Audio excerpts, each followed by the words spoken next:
मेरे साथ महाभारत में जो मेहमान जुड़ रहे हैं, शलभमणि त्रिपाठी जी प्रवक्ता हैं भारतीय जनता पार्टी के, विनोद बंसल जी वीएचपी के प्रवक्ता हैं, महंत राजू दास सिंधु धर्मगुरु हैं जुड़ रहे हैं हमारे साथ, तारिक अहमद लारी साहब समाजवादी पार्टी के नेता हैं, विवेक श्रीवास्तव जी राजनीतिक विश्लेषक हैं, लेफ्ट का समर्थन भी करते हैं, और मुमताज आलम रिजवी साहब इस्लामिक स्कॉलर हैं, पॉलिटिकल एनालिस्ट हैं।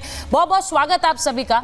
और शलभमणि जी, कुंभ की शुरुआत हो रही है। मैं तो इतने अनगिनत लोगों को जानती हूँ जो कुंभ में जाने की तैयारी कर रहे हैं, लेकिन बड़ा अजीब लग रहा है कि जब लोग जाने की तैयारी कर रहे हैं तो उतनी ही गिनती उनकी भी बढ़ती जा रही है जो कुंभ को लेकर बयान दे रहे हैं, विवादित बयान दे रहे हैं, और उन्हें कुछ गलत भी नहीं लग रहा है। अब कुंभ में जो जा रहे हैं सारे के सारे पापी हैं क्या? सब पापी हैं जो पाप धोने जा रहे हैं? अब देखिए, कुछ लोगों की कुंठा हो सकती है, कुछ लोगों को तकलीफ हो सकती है, भगवान उनका भी कल्याण करे। वो महाकुंभ आना चाहते हैं, नहीं आना चाहते, ये उनका खुद का निर्णय है। लेकिन सच बात तो ये है कि करोड़ों करोड़ों की संख्या में लोग महाकुंभ में आकर पवित्र होना चाहते हैं, आचमन करना चाहते हैं, स्नान करना चाहते हैं। और ये परंपरा कोई पहली बार नहीं शुरू हो रही। भारतीय जनता पार्टी ने शुरू किया हो, माननीय योगी जी ने शुरू किया हो, माननीय मोदी जी ने शुरू किया हो, ऐसा नहीं है। कुंभ की परंपरा तो हजारों सालों से चली आ रही है। अब कुछ लोग हो सकते हैं जिनको इसमें भी राजनीति नजर आती है, कुछ लोग हो सकते हैं जिनकी इस प्रकार की मानसिकता हो कि उनके अंदर कुंठा भरी हो, कितना बड़ा आयोजन क्यों हो रहा है। और कुंठा के कारण है, कुंठा के कारण ये है कि उनके कुछ लोग थे जिन्होंने इसको इलाहाबाद बना दिया था। ये इलाहाबाद हो गया था, जिसको हम लोग अपने वेद पुराणों में अपने पूर्वजों से सुनते आए कि वो प्रयागराज था, उसको बड़े गर्व के साथ कहते थे कि ये तो इलाहाबाद है। अब उनको तकलीफ हो सकती है कि इलाहाबाद प्रयागराज हो चुका है। उनको बड़ा गर्व होता था कि आजम खान जैसा व्यक्ति मंत्री बनाया जाता था, वहां भगदड़ होती थी, वहां कुंभ जाने जाने वाले तीर्थयात्रियों के साथ बदसलूकी होती थी, वहां पे लोग गुम होते थे, उनके साथ हादसे होते थे। आज वो देख रहे हैं कि पूरी की पूरी सरकार व्यवस्था में लगी हुई है। मुख्यमंत्री जी स्वयं कई बार जा चुके हैं, पूरी की पूरी सरकार किस प्रकार से करोड़ों लोगों को वहां पर सहूलियत मिल सके इसका इंतजाम कर रही है। तो उनको कुंठा हो सकती है। ये वो लोग हैं कि जो टोपी लगा लगा के रोजा इफ्तारे करते रहे, रोजा इफ्तार करें, उससे हमको आपत्ति नहीं है, और ये सब टोपी वाले रोजा इफ्तारी है, जो मौसमी रोजा इफ्तारी है। ये बाई रिलीजन इफ्तारी वाले नहीं है, ये पॉलिटिकल रोजा इफ्तारी वाले लोग हैं, मुन्ना भाई इफ्तारी वाले लोग हैं, जिनको लगता है इससे उनके वोट आएंगे, और इसलिए उनको कुंभ पर टिप्पणी करनी है, कुंभ के खिलाफ बोलना है। अगर हिम्मत है, इतने ही सेकुलर हो, इतने ही नास्तिक हो, तो जरा कभी एक बार और धर्मों पर भी बोल दो, और जो तमाम सारी रवायतें होती हैं उन पर भी बोल दो। लेकिन कुंभ पर इसलिए बोलना है क्यों? क्योंकि इनको लगता है कि इसमें राजनीति चमकाने का मौका है। लेकिन ये इतिहास इतिहास रचने जा रहा है। मैं तारिक साहब के पास जाऊं, क्योंकि आपने तो उनकी पार्टी का भी जिक्र किया, लेकिन उससे पहले मैं विवेक जी के पास जा रही हूँ।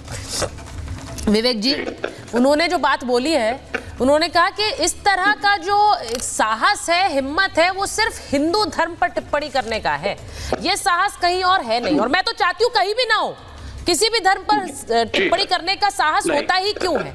लेकिन ये कह देना कि पापी जाते हैं, सब पापी हैं वहां। देखिए, नहीं, पापी की नहीं है। अपने अपने धर्म में रिफॉर्म्स जरूरी है, समय के साथ बदलाव जरूरी है, और सभी धर्मों के अंदर रिफॉर्म्स और चेंजेस हो भी रहे हैं, स्पिरिचुअल प्रैक्टिसेस में भी हो रहे हैं।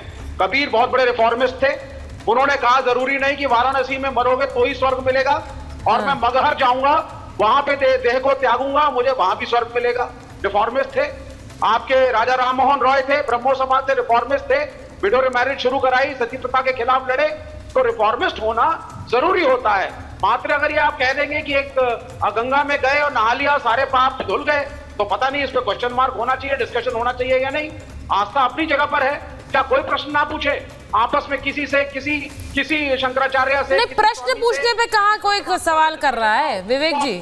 विवेक जी, अरे भाई विवेक जी, प्रश्न पूछने पर मैंने सवाल किया क्या?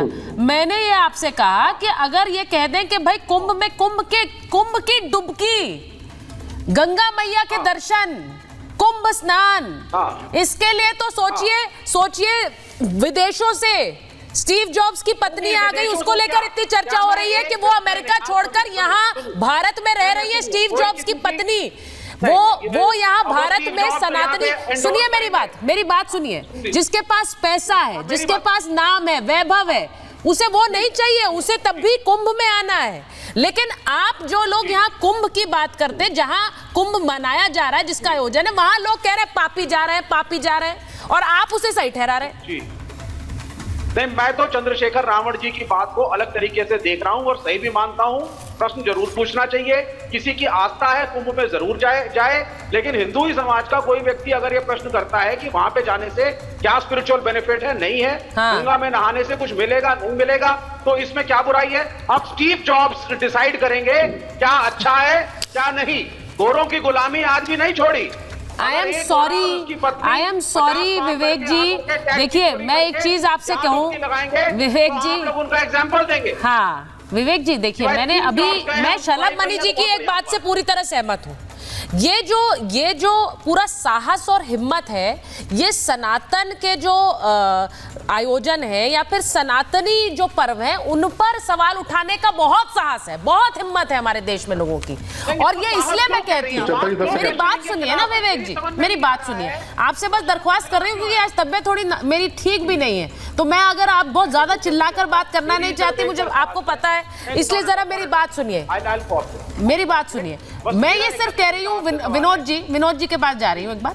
विनोद जी जरा एक बात बताइए, यही चीज मैं किसी भी धर्म के स्थलों के बारे में किसी भी तरह की टिप्पणी, अमर्यादित टिप्पणी के बिल्कुल खिलाफ रहती हूँ। और मुझे ये लगता है कि कोई बड़ा भव्य आयोजन वेटिकन सिटी में होगा तो क्या हम ये बोल देंगे, वहां पर सवाल उठाना शुरू कर दें? कोई मक्का मदीना में जाते हैं लोग, तो हम क्या सवाल उठाना शुरू कर दें? हम ये कहें कि वहां जाने से क्या हासिल होता है? वहां तो पापी जाते हैं। मुझे बस इसका जवाब ढूंढना है कि क्या ये बहुत छोटी सी बात है? नहीं सुचरिता, ये बात छोटी भले ही हो, लेकिन इसके पीछे सोच बहुत बड़ी है। आप देखिए कि जिस व्यक्ति ने ये स्टेटमेंट दिया वो खुद अपने आप को रावण कहता है, और जब खुद अपने आप को रावण कहता है तो उसकी मानसिकता क्या होगी, इस बारे में कोई चिंतन करने की जरूरत नहीं है। अच्छा, मजे की बात यह, और दूसरी बात यह है कि अब मान लो मेरा नाम विवेक है, इसकी बात की क्या गारंटी है कि मैं विवेकहीन हूँ या कि विवेकपूर्ण हूँ? अगर मान लो मैंने अपना विवेक खूंटी पर टांग करके आ गया और मैं अपना नाम विवेक रख लिया, तो क्या मतलब मैं विवेकपूर्ण थोड़ी हो जाऊंगा मैं? ये आपके डिबेट में भी दिख रहा है। तीसरी बात ये देखिए, कम्युनिस्टों के बारे में इसीलिए कहा जाता है कि कम्युनिस्ट नहीं, कॉमनिस्ट हैं।